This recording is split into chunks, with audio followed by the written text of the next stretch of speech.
How to find good people to work in your business in Canada. Click here the subscribe button, set up the alert, and click the like button if this video is useful for you. So what probably is going on when people ask these questions, like, I can't find good people. I get this position a lot from entrepreneurs here in Canada. And typically the complaint is like, well, employees seem to be detached from the work. They seem to be demotivated. In other words, they don't seem to care. They don't care. How can I find people that care? That's typically the question that I have. Like, what's wrong with these people? And then people go in their brains to the younger version of themselves. They say, well, if I had been given this opportunity at this age, I would have been doing this, be doing that. It's very interesting for somebody like me who was born and raised in a culture of crisis, right? Like back home in my home country, when I was becoming a professional, finishing my studies and starting to work, there was a crisis after another. So you really needed to, whatever opportunity you got, you would hold on to that very dearly and you would do the absolutely best you could, because you never knew if you would gonna have another chance, another opportunity, right? So a lot of people grew up in a culture like that, especially people who are in Canada now as immigrants. They grew up in another emerging country where there was a little less stability. And guess what? We're living less stable times now in Canada. So people make that connection in their brain. They say like, and even people that did not grow up in unstable environments, but as the older you get, you start to realize that, you know, there is uncertainty in the world. There's stuff that can go wrong. Maybe personal experiences or business experiences, you already got the battlefield scars from when something bad happened. So like people that are typically in leadership positions at businesses, they have this understanding of crisis and what needs to be done. And we seem to be in a bit of a period of crisis now. Just wrapping up this background. The employees we're hiring, they did not grow up, most of them, they did not grow up in this culture of crisis or need. Things were taken care of for them. They had good schools, they had good healthcare, they had a nice house, they have so it's hard for us who are wired to think of how committed you need to be to seize a very dear opportunity in times of crisis, to square our mindset with people that seem to, whatever, I don't care. It's like, okay, so what is happening here is that sometimes it's just a matter that we don't have alignment of interest, because you probably will agree to something I'm going to say now, which is when people want something, when they really want, they're motivated, people are amazing. People are able to come up with the most creative solutions. They are able to work as hard as necessary. People are really amazing when they want to be. But here's the problem. When people start to think, I need to find people that care, there's not like those magical people walking out there, this person cares, that one doesn't, this one cares, because if they do exist, guess what? Everybody's competing for that talent. And then companies that probably are much larger than ours, they will be going there and offering more money, more benefits, more whatever, and end up getting the best talent. So trying to find the good people is not necessarily the right strategy, because everybody's trying to find the best people. So what can we do? We can do, as owners of small businesses, we can seek alignment of interest between what our business needs and what we want, and what our employees need and what they want. In other words, we have to find a way to have alignment of caring. Like, why would they care, right? Because this is one thing about human nature. Everybody wants to matter. Everybody. You and I and every employee we hire. People want to contribute. They want to make a difference. They want to matter. And here's where it gets tricky, because it's beyond money. The way not to go about this thing about trying to find the right people is say, I'm going to offer more money. They just didn't come here because they got paid more in another place. That's a very shallow way of thinking that reflects only a small part of the reality. It's true, they may have gone because they got paid better, but it was not the only reason. I've seen countless times in my career where people prefer to stay or to move to another location or another job, despite the fact they are not even going to make more money, even sometimes make less, right? But it's for the right opportunity, for the right environment, for the right flexibility, for the right mission, whatever it could be. So people are thinking, why does this matter? When people come on a Monday morning to work for you, in the back of their mind, the question is, why does this matter? Why should I care? Why care? It's beyond money. It's not like, oh, because I'm going to get paid. Yeah, that gets settled every 2 weeks when they get their payroll. If you want to have committed employees that want to give their best and you want to impress upon your clients that you have a great organization and all that kind of stuff, your employees, the people that work with you, your team members, they need to care.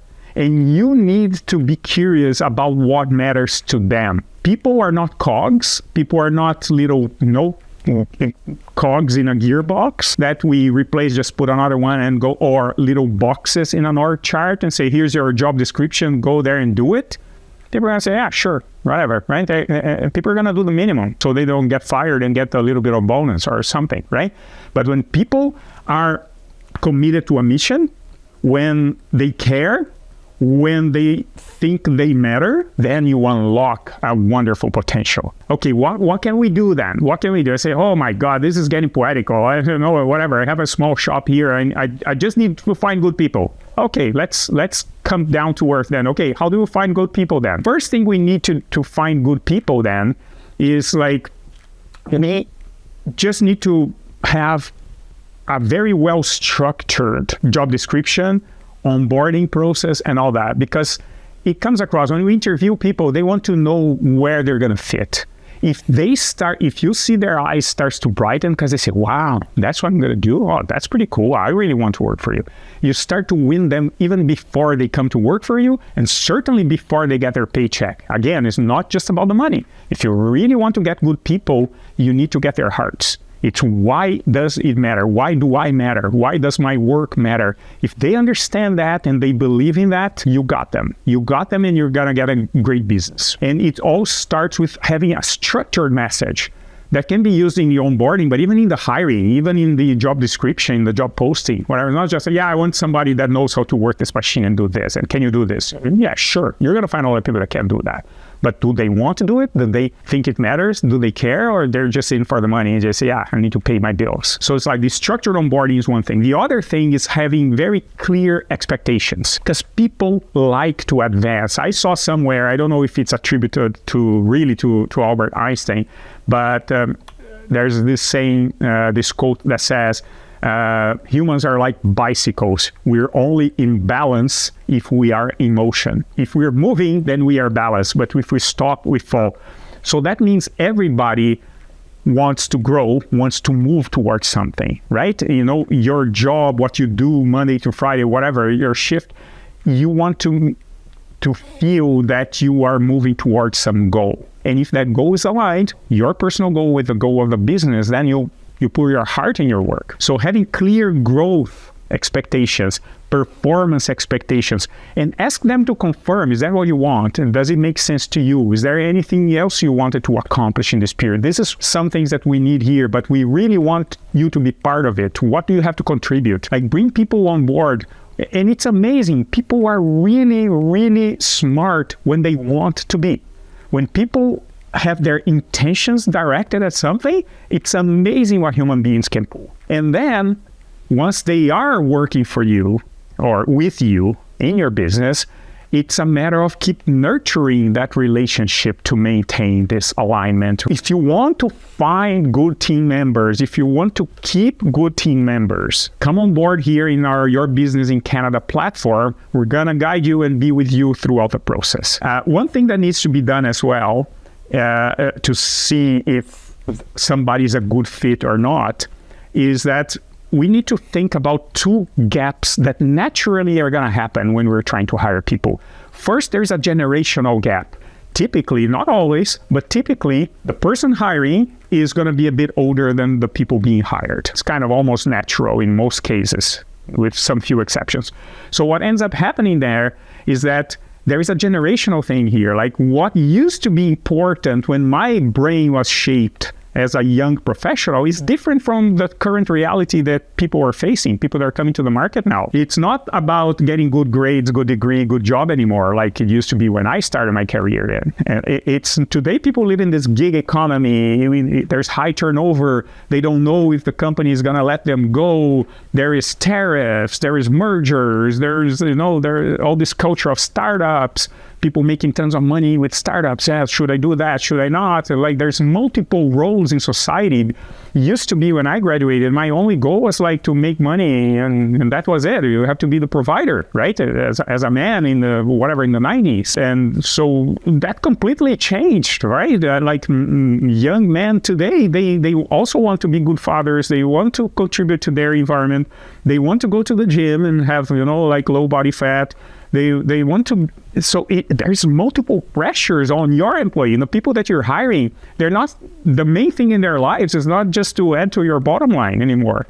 They want they feel the pressure from many directions. And the more we understand that, and we help our job that we provide to them be part of this overall solution of how they feel they can be better people, that's magic. That's super powerful if we can do that. So there's that generational gap between what was the expectation when I was young and now that my children's generation that are starting to work now is like very different. But then there's a background gap as well, because somebody like me who was born and raised in an emerging country, we used to pay a lot of attention to resourcefulness. It's like, okay, you got a job to do, you don't have the tools. Good luck, go figure it out.